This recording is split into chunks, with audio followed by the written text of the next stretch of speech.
The night was a blade of moonlight on the water. At 23:40 on June 6th, the sea around the Cebutu Passage lay black and steady, save for the faint wake a periscope left as it cut the surface, and the soft, metallic heartbeat of sonar in the dark. From the narrow glass of the conning tower, Commander Samuel Dei watched a line of enemy escorts slip between islands, destroyers and smaller escorts scudding like gray wolves toward a larger anchorage. His orders were simple: patrol, observe, and, if the chance came, strike in a way that would force consequence beyond the immediate tally of tonnage. What followed over the next 4 days would make men on both sides reassess what a submarine could do to an enemy fleet that thought itself secure at night. If this account holds value for you, take a moment to like and subscribe. Stay with the full story to the end to understand not only what was sunk, but why those actions shifted a campaign. Your attention helps remember the 79 men who went with Harter to the deep. Dei's boat rode low in the water. A submarine at periscope depth is shallow enough for its periscope to pierce the surface while most of the hull remained submerged. Close enough to listen and to see, far enough to hide. The term periscope depth meant a compromise: visibility for attack, exposure to the enemy. Dei preferred to minimize exposure by striking fast and decisively. He had trained his crew for moments like these: battery charging in the dark, diesel breath stuttering in the engine room, men rotating like cogs through watches that measured hours in minutes and minutes in staccato heartbeats. The tactics he favored drew risk lines where others drew safety margins. The down-the-throat attack, firing torpedoes at an oncoming destroyer on an intercept course, was not common. Standard doctrine suggested stalking from a flank, using stealth to get behind escorts and pop aft salvos. Down the throat displaced that script. It put the submarine in the hunter's path, accepting the collision geometry and betting that a high-speed direct shot would catch the hunter off guard and stop the hunter before it could deploy a cat's cradle of depth charges. It was a tactic that demanded nerve, precise timing, and a crew that could hold its breath while the world closed to a few essential instruments: range, bearing, speed. On June 6th at 23:52, Harter made its first move. At a range of roughly 1,200 yards, with only the periscope tip showing, Dei ordered 2 torpedoes set for a spread and held in. The target, a Japanese escort steaming hard toward the anchorage, was on a course that would cross the submarine's throat in less than a minute.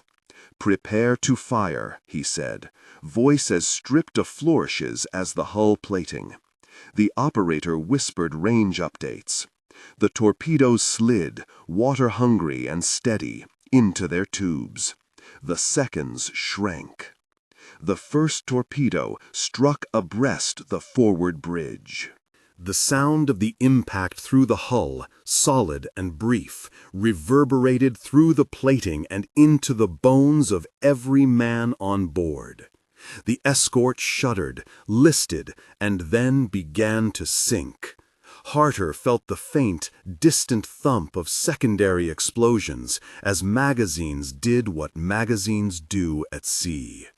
Men exhaled in that narrow space and began the work. Plot the next target, check the battery voltage, ready another spread. June 7th brought another chance. The Japanese escorts probing the waters around their anchorage at Tawi-Tawi sent out patrols in waves that evening. Harter, shadowing from a few miles to the east, detected a small column of 3 destroyers sliding toward a lighted convoy. Dei chose a middle intercept. The destroyers zigged and zagged, practicing evasive geometry as if they had been drilled in anticipatory counterattack. From the conning tower, the range officer called numbers with the flat cadence of necessity. Range decreasing, bearing shifting, speed steady at flank speed. Flank speed meant pushing the engines as hard as they could go to close distance quickly. Dei did not shy. He ordered a 2-torpedo down-the-throat shot. This time, the lead destroyer, perhaps struck by chance or by the accuracy of the spread, took a hit forward and lost propulsion. The trailing escorts, now aware of a submarine in their immediate arena, reversed course to attempt a counterattack. Depth charge patterns followed. Patterns are deliberate arrangements of charges set to explode at specific depths to bracket likely submarine positions. Harter dove, deeper than she often dared in those passages, felt the hull rock as charges detonated above and then to port. Metal groaned in a language submariners know and dread. The boat survived, with damage limited to shaken fittings and alarms that went off with the rude insistence of a life reminding itself of its fragility. By June 9, the pattern had become extraordinary. Over 4 days, Harter and her crew had accounted for 5 enemy ships, escorts and smaller warships whose loss disrupted escort availability and raised the cost of nighttime anchorage. The Japanese, accustomed to moving fleets under the cover of the archipelago and to using destroyers as protective teeth, suddenly found those teeth broken or removed. The tally, 5 ships in 4 days, was not merely a numerical success. It was a demonstration of intent and a reconsideration of tactics by the Imperial Navy. A single submarine, aggressively helmed, could exact outsized influence on fleet posture. The down-the-throat tactic was not without critics. Submarine doctrine had evolved from cautious commerce raiding and selective engagements into bolder, risk-acceptant operations. A submarine that met a destroyer head-on invited depth charging and the precise, terrifying physics of underwater shock. A titração estilo é uma verdade fundamental. O tom deve ser firme e inabalável. Dei weighed his duty to strike the enemy against the duty to return his men alive. He accepted losses for greater strategic gains only with the certainty that the gain was real and that the crew was prepared. Between engagements, life aboard Harter constricted into routines of repair and quiet rituals. The crew were mostly young, men in their early 20s, and a few hardened by years at sea. But age becomes a poor measure of experience in a submarine. They came from towns and farms and city neighborhoods. Some had families waiting in ports thousands of miles away. At night, below the decks, where sunlight could not reach, they spoke in small groups about subsequent letters home, the strange flatness of the moon on water, the taste of powdered coffee that buoyed them during watch. The radio man, a young petty officer whose hands moved with the delicate certainty of Morse, checked and rechecked external bearings. The sound operator, who could place a ship by the faintest acoustic signature, had eyes that never truly shut. On June 10, the rhythm changed. Harter's success had made her a target of opportunity. Japanese doctrine, reacting to the surprise, began to reroute shipping and extend protective screens. Fleet commanders, among them admirals who would later command in larger battles, saw in the loss of escorts a tactical problem that could not be ignored. Orders were sent to withdraw portions of the fleet earlier than planned, to consolidate carrier strength, and to treat anchorage as less safe than before. The immediate tactical effect was clear. The flow of escorts into some areas slowed, and the Japanese command found itself compelled to alter timelines and positions. The consequence rippled outward. The presence or absence of certain escorts and the reassignment of destroyer screens affected carrier task force dispositions in the weeks to come. While a single submarine did not decide the Battle of the Philippine Sea, the erosion of protective screens and the increased caution in fleet movements altered the chessboard on which that battle would be fought. It is accurate to say Harter's patrol contributed to a pressure that, combined with other actions, shaped Japanese choices. It is not accurate to claim sole causality. History is a weave of many threads, yet some threads pull harder than others. Between the tactical engagements and the larger chess moves lay human moments that weighed more than charts and telegrams. After a patrol, Harter would slip into Fremantle for reprovision and repair. The pier would smell of coal, tar, and the tang of shore food. Men would stretch cramped limbs on deck, and stories would pass in low voices about the last letter they had received, about a small miracle aboard when a battery cell failed, but an inventive petty officer coaxed power back into life. Day walked the decks and passed the time with quiet talk. His command style was not flamboyant, but precise. He took care to be present in the small rituals that held the crew together. A nod at watch change, a cigarette offered and declined, a soft reprimand when discipline lagged. The summer moved on, and Harter was assigned another patrol. On August 24, in waters that had become increasingly contested, the submarine encountered conditions that would not allow her escape. The patrol report, reconstructed from sonar intercepts and later evidence, indicated a series of encounters with convoy escorts that converged with lethal efficiency. At some point during the day or early evening, an enemy depth charge attack found the submarine in a position of fatal vulnerability. An implosion is not a scene of cinematic gore, but a precise and terrible physics. When the hull of a submarine is breached under extreme pressure, the external force of the water collapses the structure inward with a speed and violence that the human body cannot survive. Instruments fail, electrical systems black out. The world outside becomes an instant and final compression. For Harter, the result was complete loss. All 79 men aboard were lost. There were no survivors to tell the tale in detail. Instead, the sea and the enemy after-action reports provided the puzzle pieces. In the wake, oil slicked the surface and scattered debris confirmed the fate of the boat. Naval investigators later catalogued the evidence with clinical accuracy. The spread of debris, the depth of the wreck site, the changes in acoustic signatures consistent with a catastrophic hull failure. News of Harter's loss came as a hard, compact thing to family and command alike. In the months that followed, citations and posthumous honors were rendered. The Navy recognized the bravery and tactical ingenuity that had earlier forced enemies to alter their plans. Institutions adopted the lessons of Harter's audacity.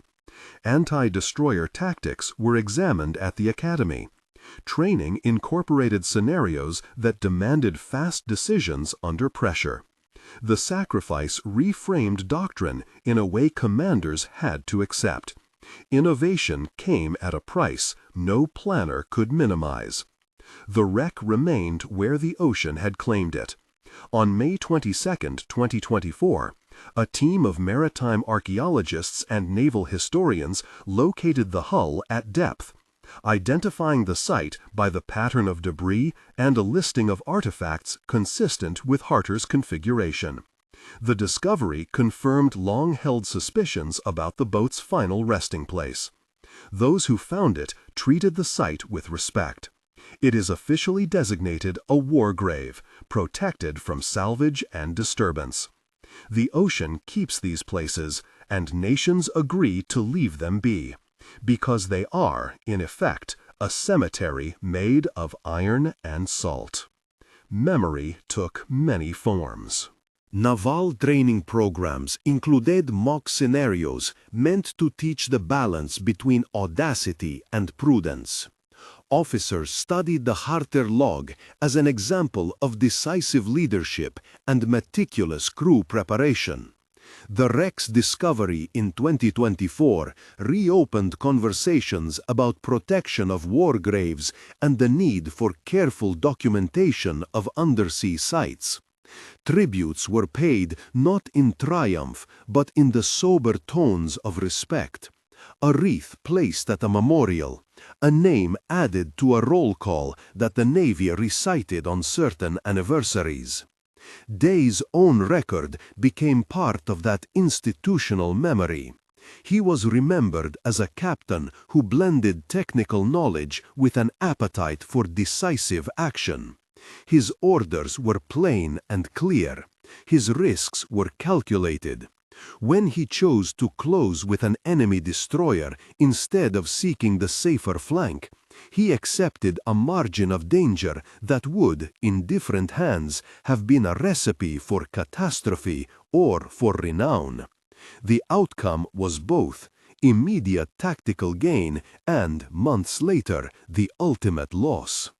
For those who studied the patrol in classrooms and quiet offices, the human element remained central.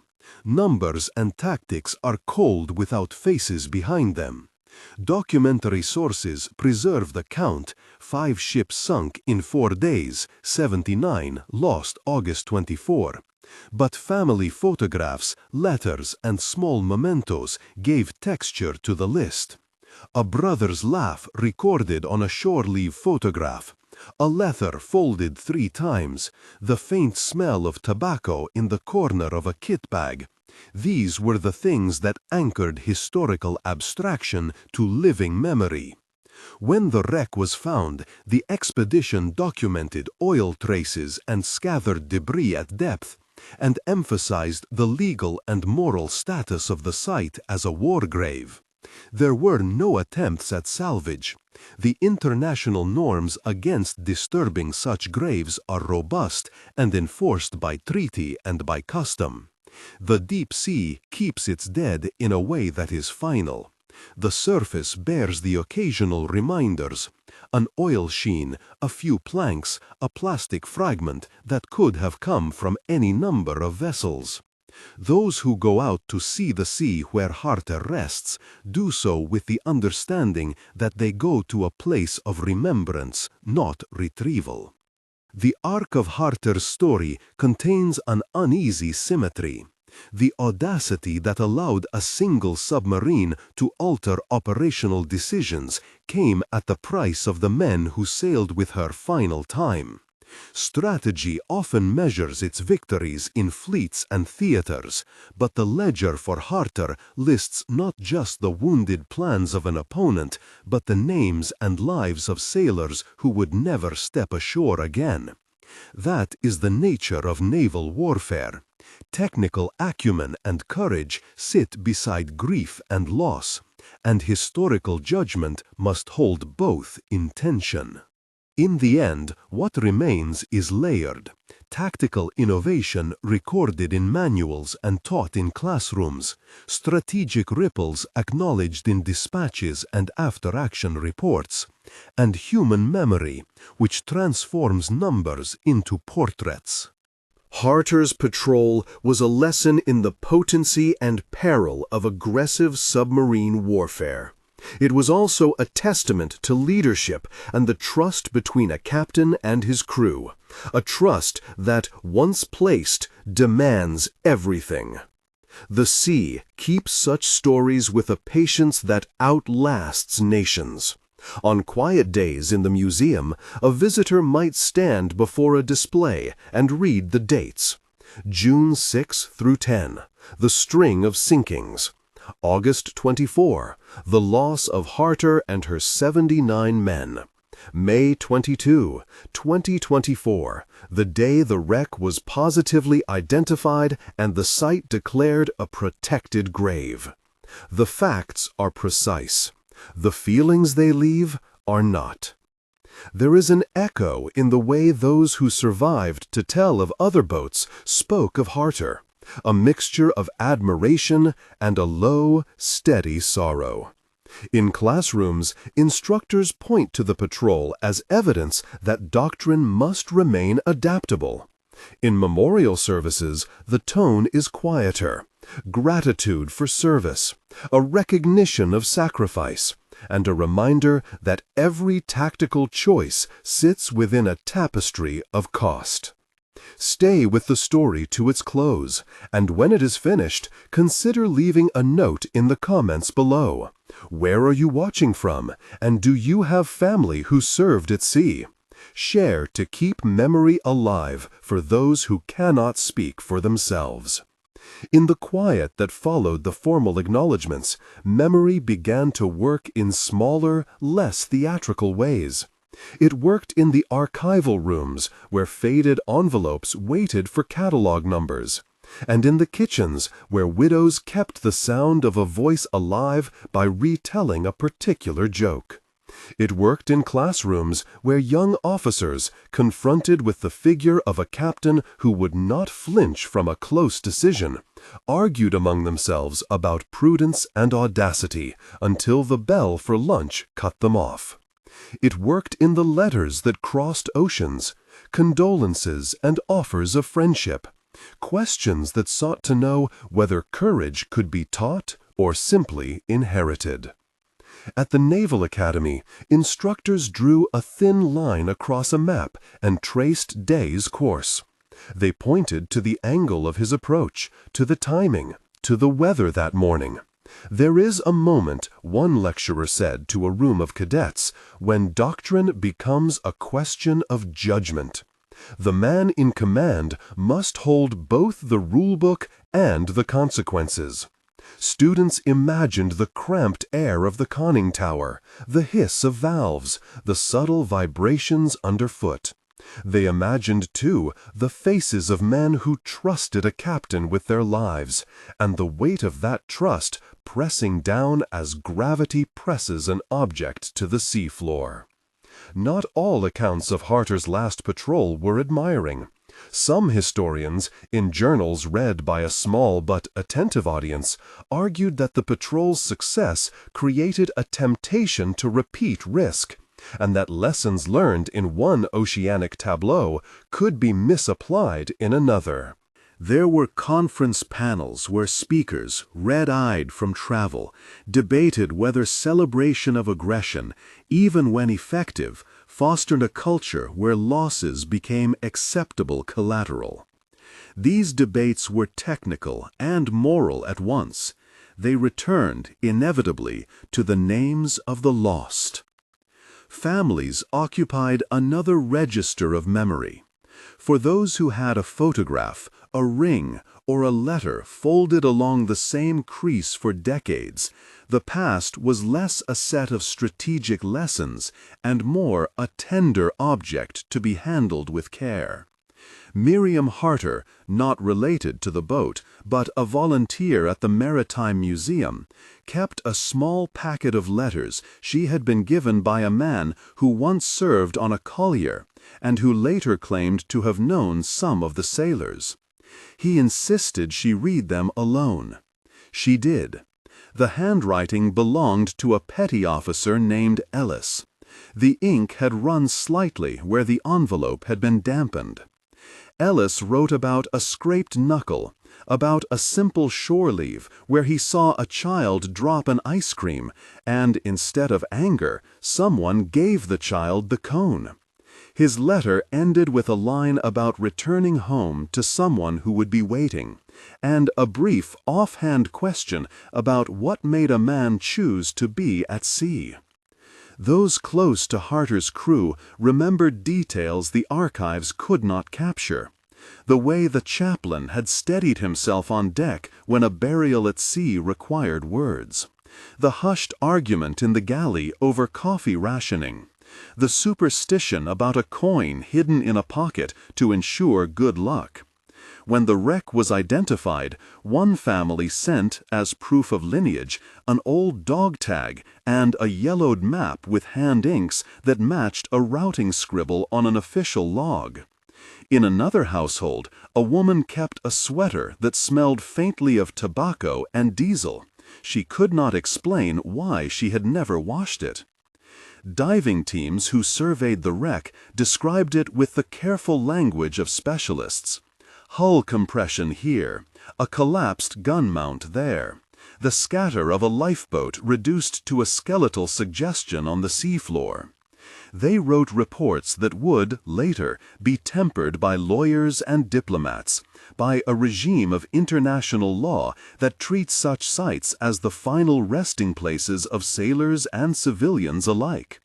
Their words, precise, clinical, carried an undercurrent of reverence. Even professionals who spent years underwater, who catalogued everything in high-definition video, admitted to a quiet unease when the lights passed over a rusted helmet or a slip of a boot. The machines could record shape and position and chemical traces, but they could not feel the absence that seemed to hum around these artifacts. The designation of the Harter wreck as a protected site did not stop all disputation. There were questions of jurisdiction, whether the wreck lay in waters controlled by a single state or in zones where multiple claims overlapped. There were, too, innumerable voices asking what duty the living owed to such places. Should plaques be placed? Should commemorations be permitted? Should the site remain a silence unvisited by human ceremony? The treaty regimes leaned toward protection and remembrance. No salvage, no disturbance. A clear presumption that human remains should rest undisturbed. But law describes possibilities. It does not manage memory. At the museum, a plaque described the patrol in measured prose and acknowledged the loss. Visitors lingered, read, and sometimes wept. School groups filed past guided displays that explained torpedo mechanics and range estimation in language pitched to teenagers, then stopped at the corner where a suit of a former uniform sat on a stand. On the first anniversary of the identification, a naval band played near the quay, and families released wreaths that drifted like tiny islands across a glassy harbor. The harbor absorbed them, as water absorbs almost everything, and the passengers on ferries that passed threw curious glances, but did not interrupt the moment. Not every act of remembrance followed ritual. There was, in a small town 200 miles from the sea, an elderly man who read every maritime column published and kept a ledger of events he thought important. He added Harter's dates with a pen that trembled more than it used to. For him, and for others like him, memory was not only public ceremony but private chronology, a way to measure one's own life beside the marker of another's sacrifice. In this ledger, the loss of 79 men became a day that would always remain underlined. Among the men who had survived other boats in the same theater, Harter's name took on a kind of mythic weight. They told stories with both affection and a restrained sorrow, sometimes over bowls of stew in communal lodgings, sometimes in quiet bars where the conversation would thin, and a younger listener would ask bluntly what it had been like. "You learn the voice of the captain," one old sailor said. You learn to obey when he says the sea will do what he says. But you also learn that the sea is indifferent to our reasons. It was a paradox that men who depended on each other accepted as part of their fate, courage and contingency braided tightly together. For scholars and archivists, the Harter case produced a set of research questions that would take years to answer fully. Why had the intelligence picture suggested a flank approach? How did meteorological reports alter risk calculations? How did the commander's personality shape his tolerance for danger? The answers required cross-disciplinary work: meteorologists, sonar analysts, ethicists, historians. Graduate students wrote theses comparing Harter's patrol to other aggressive submarine operations in different oceans and different wars. Their footnotes created a lattice of references that keyed future inquiry. Yet the moral questions persisted irrespective of data. Em memoriais mitinges, someone would inevitably ask whether heroes were made by their acts or by the stories told about them later. The debate was less about decoration and more about responsibility, about how communities remembered and what they chose to elevate. There were arguments, awkward and necessary, about whether to teach the patrol as a tactical audacity or as a case study in the costs of war. The instructors who taught both sides were among the most respected. They urged nuance and humility. One story, simple and human, traveled with a persistence that belied its small scale. It concerned a boy in a port town who had once watched submarines slip away under a dusk that turned the water into polished metal. Years later, as a young man, he signed on to a merchant vessel and spent a night steering alongside a convoy when a distant horn warned of danger. He thought then of a captain who had made a hard choice, and he thought of the family photographs kept in parlor rooms up the coast. He carried with him always an understanding that decisions at sea had consequences both immediate and remote, that the ripple of one order could touch lives far removed from the tactical map.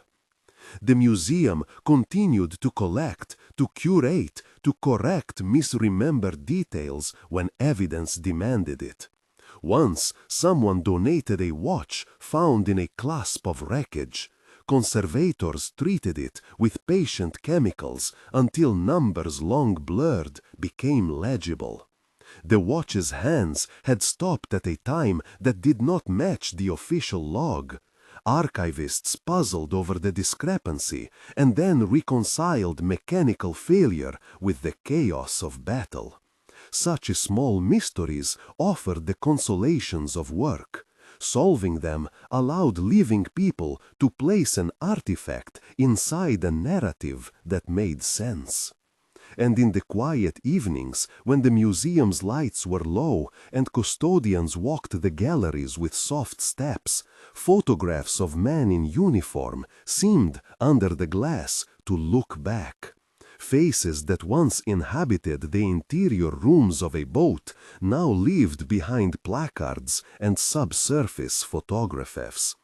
Visitors who had no family connection read the names aloud anyway, as if the act of speaking kept something essential from dissolving into the sea's memory.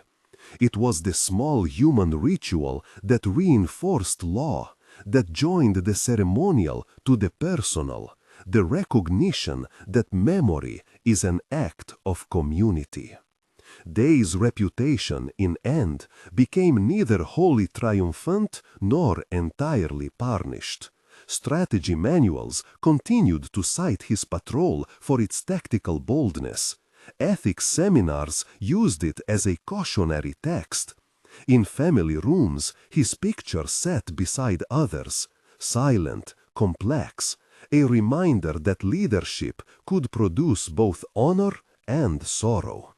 The sea, indifferent yet patient, held the final truth. It kept Harter where Harter lay, refusing retrieval and demanding respect.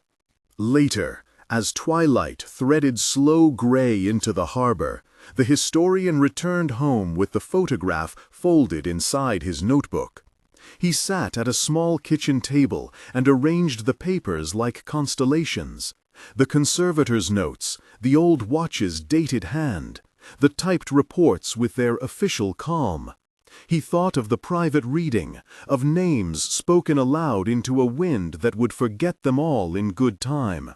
He thought, too, of those who refused to let forgetting be the final thing. The next morning brought a letter, one of those small, unexpected things that arrive by post and carry with them the possibility of a shift. It had no official bearing. The envelope was creased as if it had been handled en route by a hand that did not care for postage neatness. Inside, a single sheet in a hand that trembled at the edges. A script that had not been taught in modern schools, but which held a discipline of long practice. It was written by a woman who identified herself as the captain's sister. She did not argue the merits of the patrol. She made no plea for vindication. She sent instead a small thing, a list of names. They were not the names featured in the museum's panels, nor only those printed in the official log. They were the nicknames, the pet names used only below decks and in cramped quarters where men found relief in humor. Names that, when spoken aloud, made memory into family. The historian read them twice. He ran a finger down the list and felt, as if in an echo, the presence of a crew who had been more than a line item in an after-action report. He wrote back, slower than he might have liked, enclosing a copy of the photograph and asking for an account of what those names meant. Her reply arrived in time for another rain, short, blunt, and luminous with care. Each nickname, she explained, had a story attached. A gamble on a rainy night, a pastry stolen from a galley, a promise to the mother of a child ashore. Her pages were not about commanders and tactics. They were about ordinary acts of being human among men thrust, by design or by accident, into danger. For the historian, the exchange was a small revolution.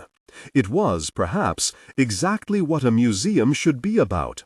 Not merely a repository of objects, but a gathering place for stories, where private recollections could be stitched into public memory. He began to re-index a few files, to make new cross-references between a name in a letter and a smudge of oil on a deck plan, between a nickname and a line in a ship's register. The work was the sort that produced no single conclusion, only a richer texture. In classrooms, a teacher used the watch as a starting point to teach students about cause and contingency. Look, she said, showing the repaired timepiece, at how small things change how we tell large stories. She asked her pupils to imagine the moment the hands stopped, whether it signaled a mechanical failure or a chaotic interlude. Dei continuavam em li cerrados, em manuais táticos, e criticados em discussões éticas. Mas em cozinhas e lojas, seu rosto, em uma foto fadada, era mais comumente um prompt para argumento na mesa da jantar do que nem herói ou vilão. Talvez esta seja sua verdadeira legado, ser a engravura através da qual homens comuns, crianças, veteranos, estudantes, vizinhos, pudessem testar seu sentido de o que custa a coragem e quando escolhas foram feitas em boa fé. Anos depois, quando uma neta de um dos homens assumiu um apontamento como curadora elsewhere, chegou a visitar a Ké com um filho de seu amor. Caminharam perto do museu, pararam perto da mesa onde os papéis haviam sido espalhados. O filho olhou para o cais e perguntou por que homens queriam ir ao mar se o mar guardava segredos e podia ser cruel. A mulher abaixou-se, tomando a pergunta em sua mão como se fosse uma pedra brilhante e pequena. Porque, disse, Ijet Hawou